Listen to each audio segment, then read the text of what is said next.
خواہشیں نہ ہوتی تو کتنی حسین گزرتی زندگی۔ دوران سجدہ خاموشی سے بہائے جانے والے آنسو کا شور اللہ کے سوا کوئی نہیں سن سکتا۔ کوئی شے ایک سی نہیں رہتی، عمر ڈھلتی ہے، غم بدلتے ہیں۔ یا اللہ پاک، جب میں مایوس ہو جاؤں تو میری مدد فرما، کیونکہ میری زندگی کے بارے میں تیرے فیصلے میری خواہشوں سے بہتر ہیں۔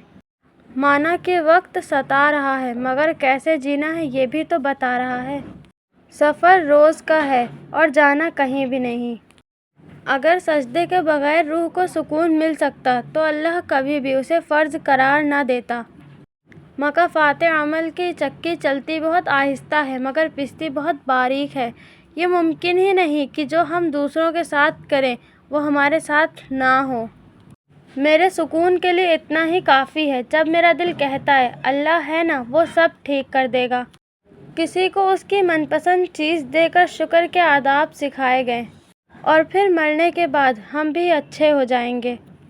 لوگ اچھوں کی تلاش میں ہیں، سچوں کو کھو دیتے ہیں۔ انسان کے ساتھ اس سے برا کچھ نہیں ہو سکتا کہ اسے اس جگہ سے غم پہنچے جہاں سے وہ سکون محسوس کرتا تھا۔ پھر اس غم سے اللہ نے مجھے نکالا جس میں تم مجھے تنہا چھوڑ گئے تھے۔ سورہ مریم ہمیں سکھاتی ہے کہ جب انسان کا یقین اپنے رب پر مضبوط ہو اور آگے کی منزل کا پتہ بھی نہ ہو اور نہ ہی راستے کا، تو اللہ تعالیٰ کوئی نہ کوئی وسیلہ بنا کر بھیج دیتا ہے جو ناممکن کو ممکن بھی بنا دیتا ہے، چاہے ہر طرف مصیبتیں ہی کیوں نہ گھیر لی جائیں۔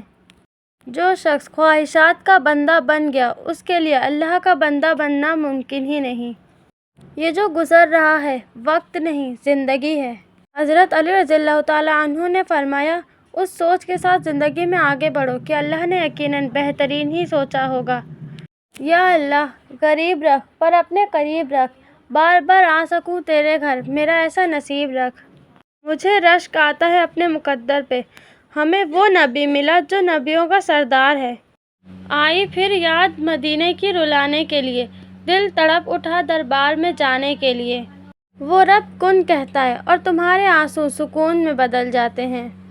پھر تمنائے زیارت نے کیا دل بے چین، پھر مدینے کا ہے ارمان، مدینے والے کرم آقا کا۔ سکون انسان کا کمال نہیں، اللہ کی عطا ہے۔ اللہ تعالیٰ پر اعتماد ہر بلندی کی سیڑھی ہے۔ سنو، تم بس اللہ سے دعا تو کرو، وہ تمہارے لیے معجزے نہ کرے تو کہنا۔ یقین کر کے تیرے کن پہ مولا بڑی حسرتیں سنبھال رکھی ہے۔ رب کھوئی ہوئی مسکراہٹیں واپس لوٹانے پر قادر ہے۔ کسی نے کیا خوب لکھا ہے، میں صرف اس شخص کو دوست سمجھتا ہوں جس کے سامنے میں کھل کے ہنسوں، کہنے لگاؤں اور روؤں۔ دعائیں نصیب نہیں بلکہ نصیب دعاؤں سے بدلتے۔ تم اتنے یقین سے مانگو کہ تمہارے یقین کے بعد کہانی معجزے کی لکھی جائے۔ کہہ دیجئے کہ تمہیں موت کا فرشتہ فوت کرے گا جو تم پر مقرر کیا گیا ہے، پھر تم سب اپنے پروردگار کی طرف لوٹا دیے جاؤ گے۔ سورہ کہف میں اللہ تعالیٰ فرماتا ہے، جب کچھ ایسا زندگی میں ہو رہا ہو جس کی سمجھ نہ آئے تو صبر کرنا چاہیے، کیونکہ یہ ضروری نہیں کہ ہر چیز حکمت فوراً ہی سمجھ آ جائے۔ کبھی کبھی باتیں وقت کے ساتھ سمجھ آتی ہیں، وقت سارے راز کھول دیتا ہے۔